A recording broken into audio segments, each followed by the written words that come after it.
हई चढ़ली जवानी अब जियान हो खता बानी बही कुंवर ननेवान हो खता हई चढ़ली जवानी अब जियान हो खता बानी बही कुंवर ननेवान हो खता सूती अकेले से जिया पा सूती अकेले से जिया पा कुछ खास नहीं होता खतरा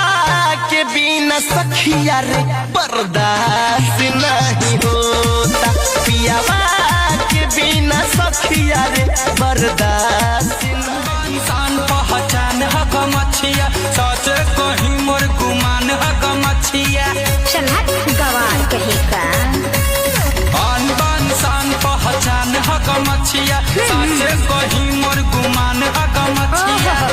देखने में तुमको भले गवार लगते हैं वो तो है ये हो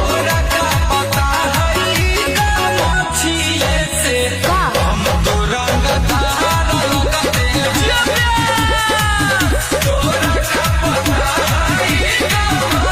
अच्छा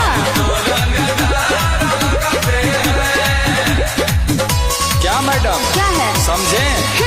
क्या और समझा अरे हमको क्या समझाओगे जरा सोचिए मैडम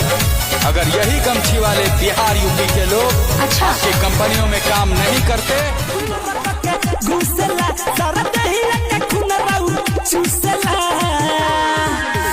कटले के कारण आवाज बनावा हटा बेला दुनु बहाया में काटी जब मछर सैया घुस गई हसाया में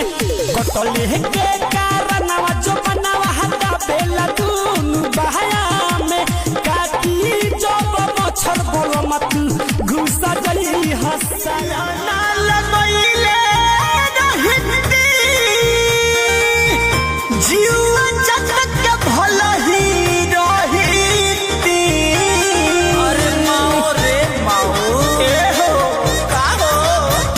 दिल ना लगइले रहती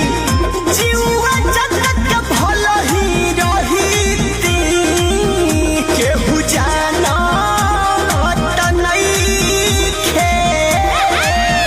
केहू जाना त नइखे जहिया से छुअले रोजे रोजे बढ़ला राम मन माना